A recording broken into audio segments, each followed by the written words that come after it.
እንደምን አመሻችሁ።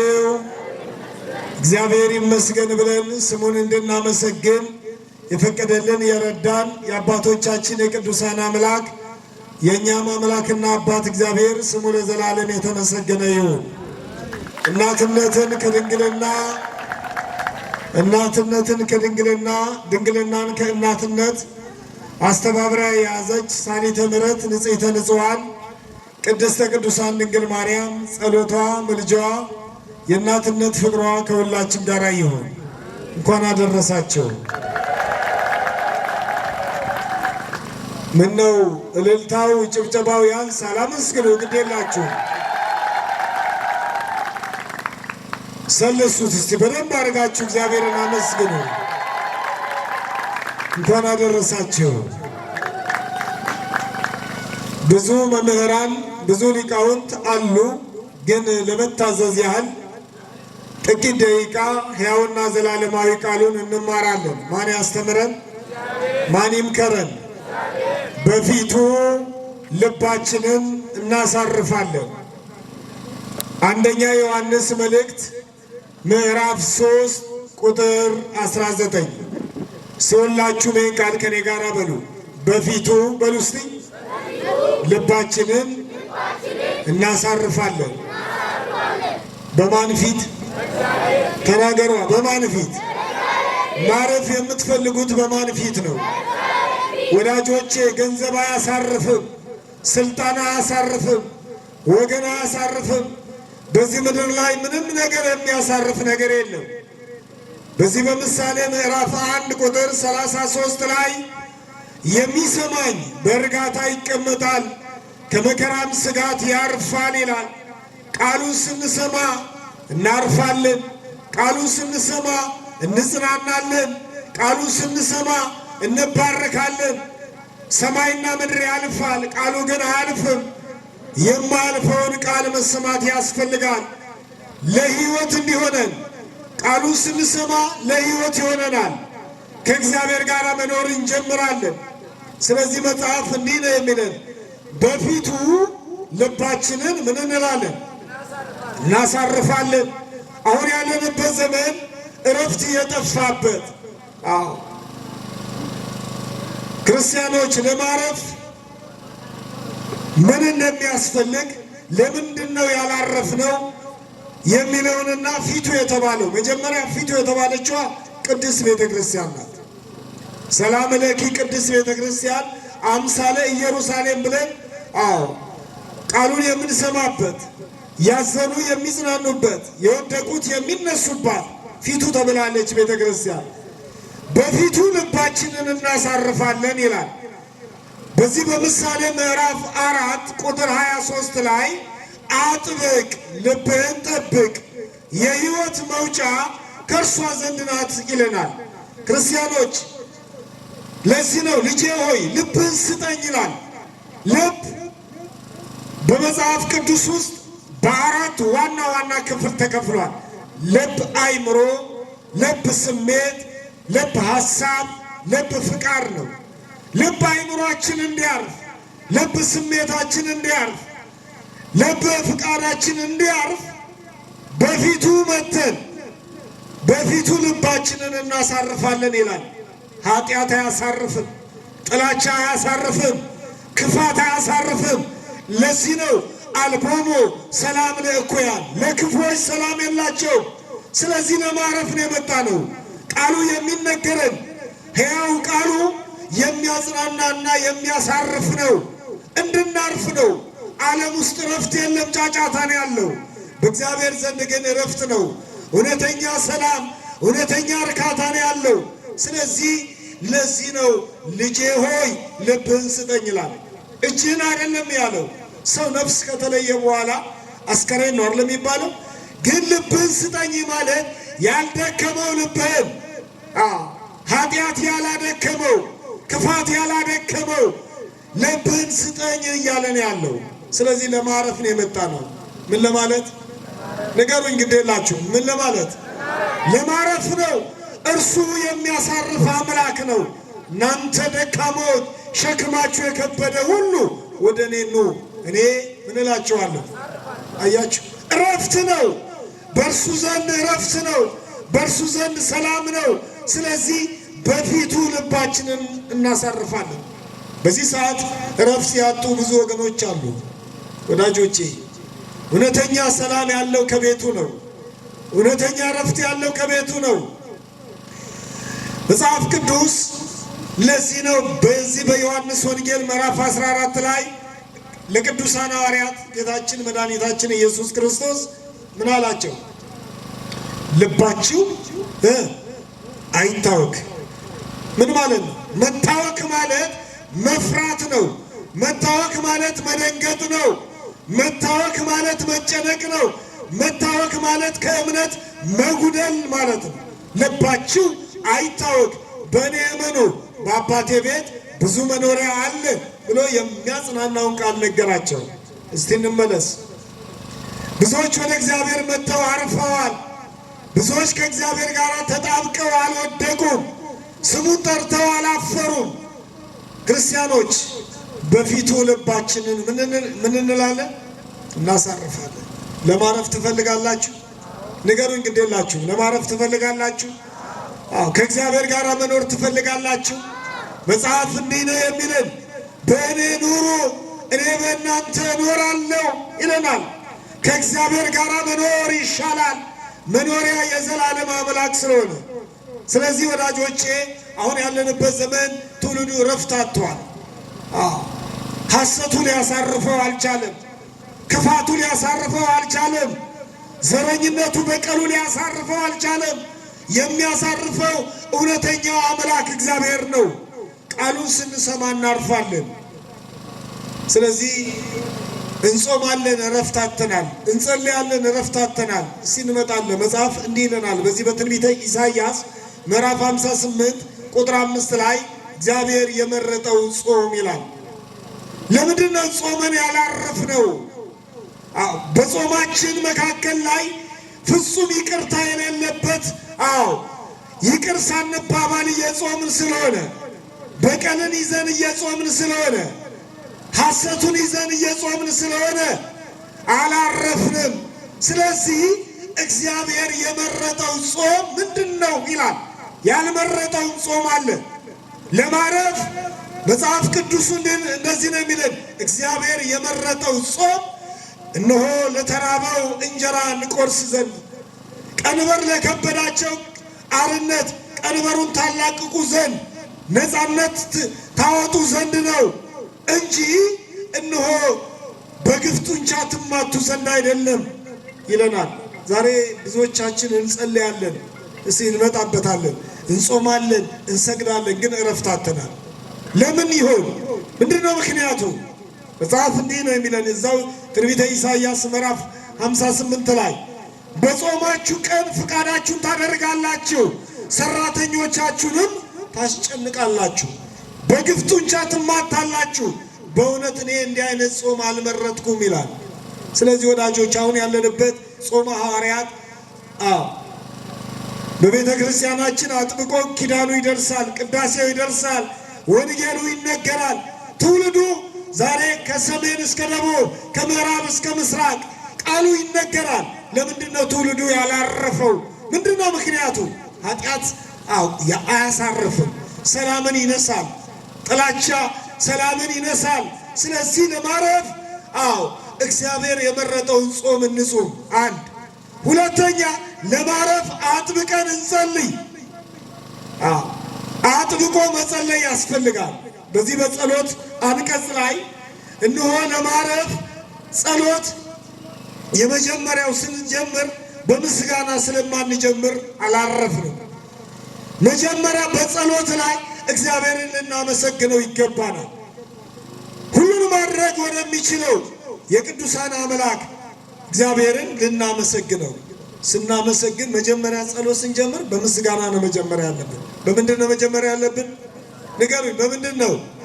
በምስጋና። የምስጋና ጸሎት አለበት። ጸሎት የልመና ጸሎት አለበት። የምልጃ ጸሎት አለበት። በምስጋና የጀመርነውን በምስጋና እንጠቀልላለን። ምን ብለን? በምስጋና አባታችን ሆይ ብለን ጀመር። ምን ብለን? ንገሩኝ እስቲ።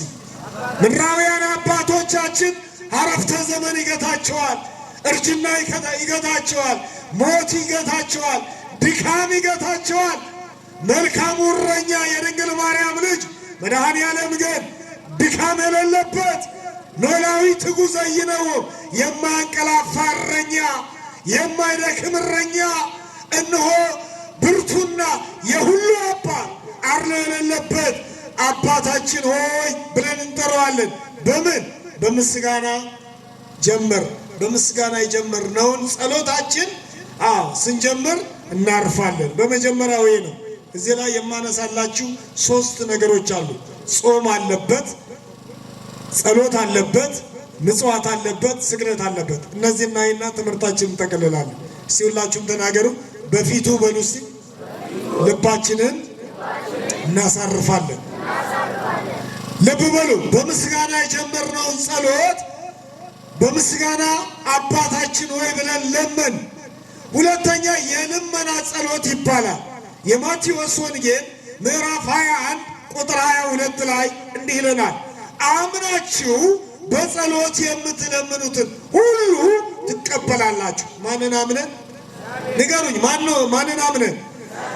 እኛ ተቀባይ፣ እሱ ሰጪ፣ እርሱ አባት፣ እኛ ልጆች ሆነን እግዚአብሔርን አምነን አምናችሁ በጸሎት የምትለምኑትን ሁሉ ትቀበላላችሁ። የማቴዎስ ወንጌል ምዕራፍ 6 ቁጥር 8 ላይ ሳትለምኑት የሰማያዊ አባታችሁ የሚያስፈልገውን አውቆ ምን ይላችኋል? ይሰጣችኋል። ልብ በሉ። አሁን አላረፈም ትውልዱ። ይኸው ይጸለያል፣ ይኸው ይጾማል፣ ይኸው ይሰግዳል። ለምን? በምስጋና ስላልጀመረ። አንድ ሁለተኛ አምኖ ስላልጸለየ። ልብ በሉ። ለምኑ ይሰጣችኋል፣ ፈልጉ ታገኛላችሁ፣ አንኳኩ ምን ይባልላችኋል? ይከፈታል። ለምንድን ነው ለምነን የተዘጋው? ምንድን ነው ምክንያቱ? ኃጢአትን ቆርጠን ስላልወጣን፣ ክፋቱ ስላለን፣ ጥላቻ ውስጥ ስላለን። አሁን ከጥላቻው ዓለም እንድታመልጡ፣ ከክፉ ዓለም እንድታመልጡ፣ ከጨለማው ዓለም እንድታመልጡ ሕያውና ዘላለማዊ ወንጌል ተዘርግቷል። ይሄው አባቶቻችን፣ ይሄው መምህራኑ፣ ይሄው ወንጌሉ ተዘርግቷል። ስለዚህ ይሄ ወንጌል እንድናርፍ ነው የተዘጋጀው። ከጨለማው ዓለም እንድንወጣ ነው የተዘጋጀው። ስለዚህ ጸሎት የምስጋና ጸሎት አለበት። እስቲ ተናገሩ። የምን ጸሎት? አንድ እጠይቃቸዋለሁ። ሁለተኛ የምን ጸሎት? የልመና በሉ እስቲ። የምን ጸሎት? ማንን አምነን መለመን? በጣም ጥሩ። ፊልጵስዩስ ምዕራፍ 4 ቁጥር 6 ላይ ልመናችሁን በእግዚአብሔር ዘንድ አስታውቁ እንጂ በአንዳች አትጨነቁ። ግዴላችሁም እግዚአብሔር አይምረኝም አትበሉ፣ መሐሪ ነው። ወመኑ መሐሪ ዘከማከ ተብሏል። ቢምር የማይደክመው ቢሸከም ከማኅፀን እስከ ሽምግልና የሚሸከም ባለ ብዙ ምሕረት እርሱ ነው እግዚአብሔር፣ የታመነው እግዚአብሔር። ስለዚህ እንለምነው ይሰጠናል። ሶስተኛው የምልጃ ጸሎት ይባላል። የምን ጸሎት? ንገሩኝ እስቲ። የምን ጸሎት? ቤተ ክርስቲያናችን በእንተ ቅድሳት የሚለውን ጸሎት አድምጣቸዋል። ስለ ወንዝ ውሃ እንማልዳለን። አባትና ስለሌላቸው ወንዝ ከሞላ ከአቅም በላይ ከሞላ ምንድን ነው የሚሆነው? ሰብል ይጠፋል፣ ትውልድ ይሰደዳል። አይደለም? ትውልድ ይሰደዳል። ትውልድ ሲሰደድ ደግሞ ምን ይመጣል? ረሃብ ይመጣል። ረሃብ ሲመጣ ደግሞ ምን ይመጣል? ሞት አለ፣ በሽታ አለ። ስለዚህ የልመና ጸሎት አለ፣ የምልጃ ጸሎት አለ። ስለታሰሩት የምንጸልየዋ፣ ስለ ሀገር መሪዎች የምንጸልየዋ፣ ስለ ትውልዱ የምንጸልየዋ ስንዷ እመቤት ቤተ ክርስቲያን ስለ ሁሉ ትጸልያለች። ስለዚህ የምልጃ ጸሎት አለ። ስለ እያንዳንዱ ልመናችሁን በእግዚአብሔር ዘንድ አስታውቁ እንጂ በአንዳች አትጨነቁ ባለ በኋላ በምልጃ በጸሎት ይለዋል። ፊልጵስዩስ 4 ቁጥር 6። ስለዚህ የምልጃ ጸሎት አለ። እስቲ ስለ ወንድሞቻችን እንጸልይ። ስለታሰሩት፣ ስለወደቁት መነሳት እንዲሆን፣ ስለተጨነቁት መረጋጋት እንዲሆን መጸለይ ያስፈልጋል። ዛሬ ትውልዱ አላረፈም። አዎ እረፍት አጥቷል፣ ሰላም አጥቷል። ሰላም ከሰላም ተሰዷል። ከፍቅር ይልቅ ጠብን ወዷል። ስለዚህ ለማረፍ ምን ያስፈልጋል? ምንድነው የሚያስፈልገው? መጸለይ ያስፈልጋል። ሁለተኛ አምኖ መለመን። ሶስተኛ በምልጃ መጸለይ። በምስጋና የጀመርነውን ጸሎት በምን መጠቅለል አለብን? ንገሩኛ። ስለባረከን ስለምትባርከን ተባረክ፣ ስለጠበቀን ስለምትጠብቀን እናመሰግናለን። የቅዱሳን አባቶቻችን አምላክ ብለን ማንን እናመሰግናለን? አመስግናችሁ ስትበሉ ታመሰግናላችሁ፣ ስተኙ ታመሰግናላችሁ፣ ስለሰጣችሁ ታመሰግናላችሁ። ለዚህ ነው ያላረፍነው። እስቲ እናመስግን። ቢበዛም ቢያንስ ቢጎርልም ቢሞላ ማን ይመስገን? ንገሩኝ። በሁሉ አመስግኑ ነው የሚለው። በምኑ? በሁሉ ታመሰግናላችሁ። በሁሉ አመስጋኝ ማን ነው? ሲወድቅ ተመስገን፣ በሐዘን ተመስገን ትላላችሁ፣ በደስታ ተመስገን ትላላችሁ፣ በማጣት ውስጥ ተስፋ በመቁረጥ ውስጥ ተመስገን የሚል ሰው እድለኛ ነው። ስለዚህ በፊቱ ልባችንን እናሳርፋለን የሚለው። ልብ በሉ።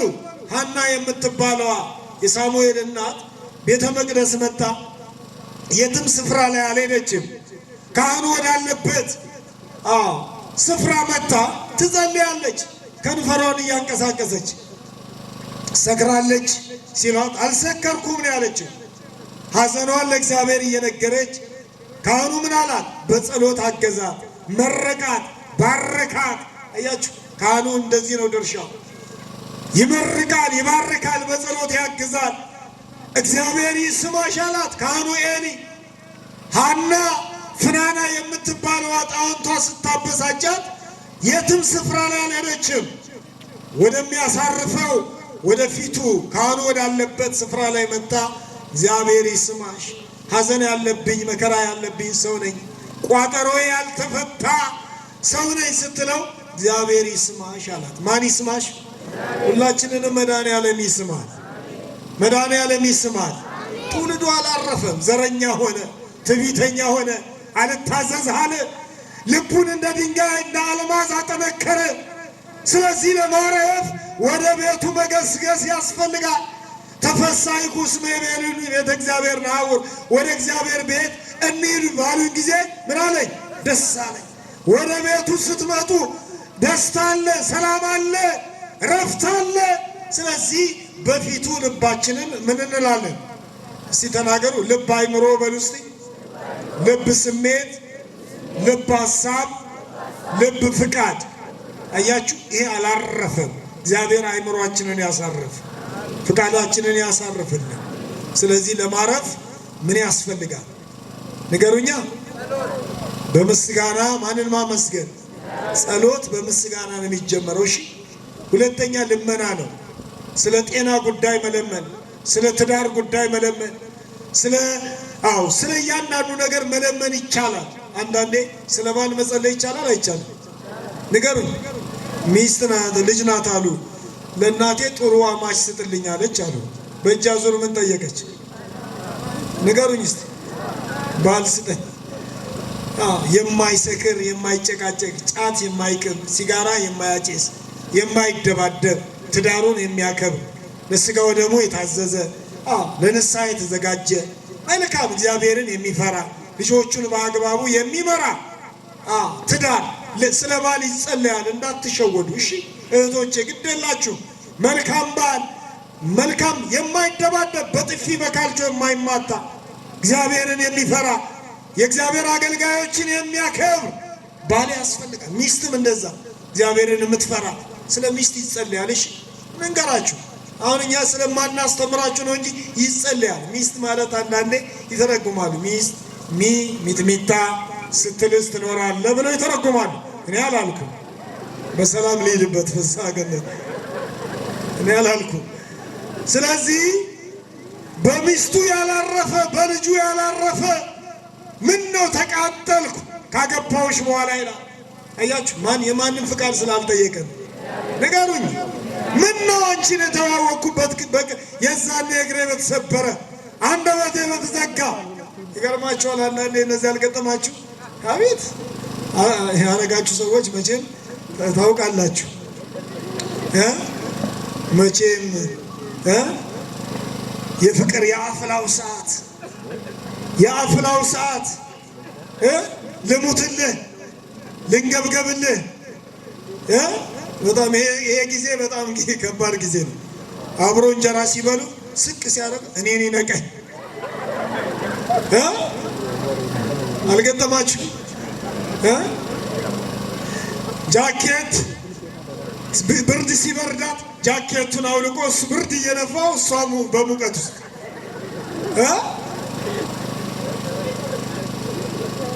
እንጀራ 6 እንጀራ 8 እንጀራ ጠቅልሎ እየጎረሰ እንጀራ ልበላ አለኝ ወዴ ይላታል።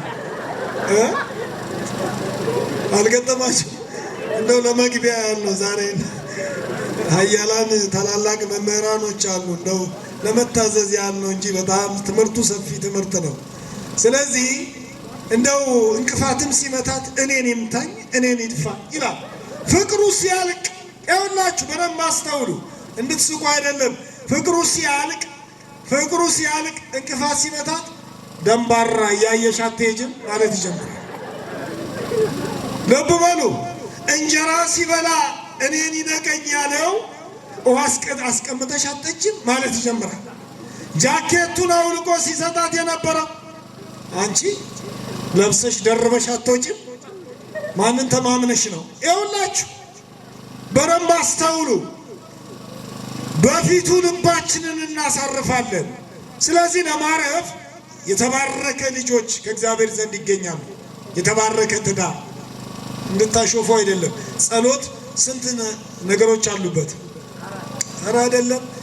የምስጋና ጸሎት በሉ እስቲ፣ የልመና ጸሎት፣ የምልጃ ጸሎት፣ በምስጋና የጀመርነውን በምስጋና ንገሩኛ። አባታችን ሆይ ብለን ጀምረን በአባታችን ሆይ ያለን የምንዘጋው እስቲ እንመጣበታል። ጸሎት በሶስት ነገር ተከፍሏል። ልብ በሉ። በስንት ነገር?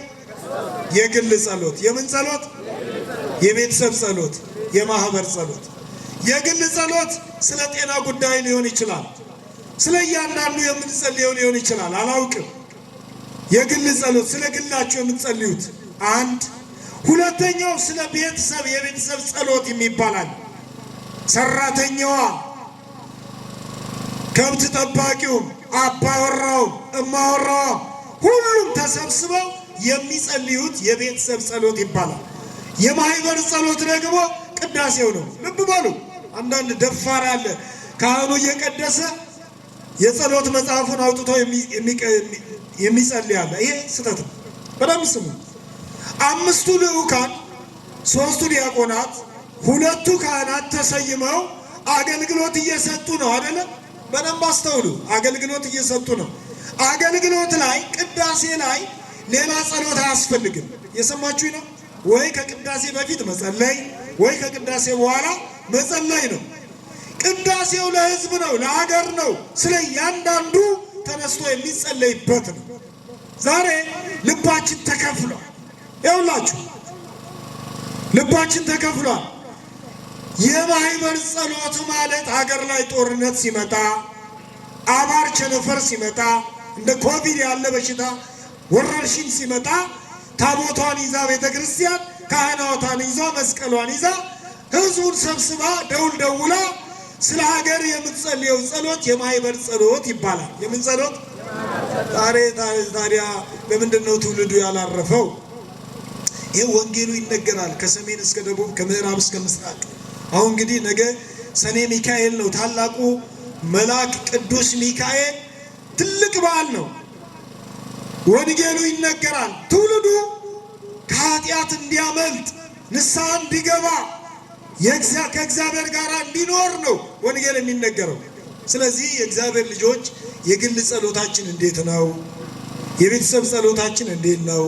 የማህበር ጸሎታችን እንዴት ነው? ለምንድን ነው ያላረፍ ነው? እስቲ ስለ ጸሎት አባታችን ሆይ የሚለውን ጸሎት በ6 ዋና ዋና ክፍል ተከፍሏል። እስቲ ንገሩኝ በምን? ግማሾቻችን ከጸሎቱ ይልቅ ቲክቶክ ላይ ነው ያለነው፣ ፌስቡክ ላይ ነው ያለነው። እውነት ወይስ ሐሰት? ንገሩኝ።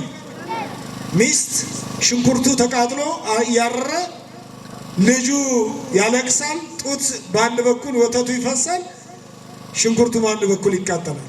እውነቴን ነው የምላችሁ። ይሄ ሚዲያ የሚል ምናልባት ለመጋቢ ይሰጣቸዋለሁ። ይሄ ሶሻል ሚዲያ ስልጠና አለ። ያንን ብሰለጥኑ በጣም እጅግ ለሁሉ ጊዜና ሰዓት አለው። ሰው ዛሬ ትውልዱ አላረፈም። ለምን አላረፈም? ቅድሚያ የእግዚአብሔርን ለእግዚአብሔር ስላልሰጠ አላረፈም። አሁን አባታችን ሆይ የሚለው በደንብ አስተውሉ። በሰማይ የምትኖር ስምህ ይቀደስ። ይሄ ስለ ሰው ነው ስለማን ነው? ንገሩኛ ጎበዞች። አባታችን ሆይ የሁሉ አባት መሆኑን ስምህ ይቀደስ የሚለው በእኛ ምክንያት ስምህ አይነቀፍ፣ ለቅድስና አብቃን፣ በርኩሰት እንዳንገኝ፣ ስምህን ለማገልገል ስምህን ለመቀደስ አብቃን ማለት ነው። በደንብ አስተውሉ። ስምህ ይቀደስ፣ መንግስት ትምጣ። መንግስት የተባለው ወንጌል ነው። ልብ በሉ። መንግስት ትምጣ፣ ፍቃድህ በሰማይ እንደሆነች እንዲሁም በምድር። ይሄ ስለ እግዚአብሔር የምንጸልየው 3 ምዕራፎች አሉ። 3 በ6 ዋና ዋና ክፍል ይከፈል። 3ቱ ስለ እግዚአብሔር፣ 3ቱ ደግሞ ስለ ሰው ነው። እስቲ እዩ። የዕለት እንጀራችንን የዕለት አያችሁ፣ ነገ ስለ ራሱ ይጨነቃል ነው። አሁን የዕለት ነው መጠየቅ አለብን። እስራኤላውያን እንደ በራቸው ላይ እንዲህ ይቆማሉ። ከሰማይ መና ይወርድላቸዋል። መና ማለት ዳቦ አይደለም፣ ሽልቶ አይደለም። በጣም እንደ ድንብላል ያለ እጅግ የሚጣፍጥ የሚያሳርፍ መና ነው። የዕለት ብቻ ነው የሚሰበስቡት። እንደኔ አይነት ስግብግባሙ ካልወረደ እያለ ለ2 ቀን ለ3 ቀን እያለ የሚጠራጠረው ኮሮጃቸው ሲያስቀምጡ ይተላባቸው ነበር። ስለ ነገ ምን እናውቃለን? ስለ ነገ የሚያውቃለን? ንገሩኝ እስኪ። ነገ ስለ ራሱ ይጨነቃል አይደል? ስለዚህ የዕለት እንጀራ ነው መጠየቅ። የዕለት እንጀራ ማለት ቃልህን ዕለት መግበኝ፣ የቃልህ ረሃብተኛ አልሆን፣ በቃልህ አሳርፈኝ ማለት ነው። የዕለት እንጀራ ተብሏል። አንድ ሁለተኛ የዕለት እንጀራ የተባለው ቅዱስ ሥጋህን ክቡር ደምን ለመቀበል አብቃኝ። ይሄ ምድራዊ እንጀራ አይደለም የምነግራችሁ። አንዳንዴ ስንተረጉመው ወደ ሌላ ይመስላል። አይደለም። የዕለት እንጀራ ቃሉ ነው። ሥጋ ደምን ዕለት መግበኝ የዕለት እንጀራ ተብሏል። በደንብ አስተውሉ። የዕለት እንጀራ ስጠን ዛሬ። ከዛስ ምናችንን በደላችንን። ይኸውላችሁ ሰው በማወቅም ባለማወቅም ይበድላል አይበድልም? አያችሁ፣ ኃጢአት ይሰራል። ስለዚህ ኃጢአት ደግሞ አያሳርፍም። ስለዚህ በደላችንን አንተ መሐሪ ነህ፣ ይቅር ባይ ነህ። በደላችንን ከልጅነት እስከ እውቀት የምንሰራውን በደል ይቅር በለን። እኛ አያችሁ እዚህ ጋር ምን ማለት የኛ ደካማነት የእግዚአብሔር መሐሪነት የምናይበት። ቀጥሎ ንገሩኛ፣ በደላችንን ይቅር በለን እኛም የበደሉንን ይቅር ተባብላችኋል። አያችሁ፣ ለዚህ ነው ያላረፍነው። ይቅር ተባብሎ መጸለይ እግዚአብሔር የሚወደው ፍጹም ይቅርታ፣ ፍጹም ከጥላቻ ወጥቶ መጸለይ እግዚአብሔር ይሄ ነው ለማረፍ የሚያስፈልገው። ልብ በሉ። ከዛ ምን ይለናል? ከክፉ አድነን። ክፉ ማለት ሰይጣን ክፉ ነው፣ ዓለም ክፉ ነው፣ ዲያብሎስ የሚያመጣው ወጥመድ ክፉ ተብሏል። ከክፉ አድነን፣ ከክፉ ነገር አድነን። ተመልከቱ፣ ይሄ 6 ምዕራፍ በ6 ዋና ዋና ክፍል ተከፍሏል። በዚህ አጭር ደቂቃ ነው ለመታዘዝ ያህል ነው እንጂ ሰፊ ነው ትምህርቱ። እስቲ ተናገሩ። በፊቱ በሉ እስቲ ልባችንን እናሳርፋለን። ይኸው በጾማችን በጾም ሰዓት ፍቃደ ሥጋችንን ለፍቃደ ነፍስ እንድናስገዛ ሰራተኞቻችንን እንዳናስጨንቅ ተነግሮናል። አንድ ሁለተኛ በጸሎታችን ማንን አምኖ መጸለይ? እንደ በስሙ አምነን መጸለይ፣ እንደ ትእዛዙ መጸለይ፣ እንደ ፍቃዱ መጸለይ። የግል ጸሎት፣ የቤተሰብ የማህበር ጸሎት አለ። ልብ በሉ። የመጨረሻው ምጽዋት ነው። ቀኝ የሚሰጠው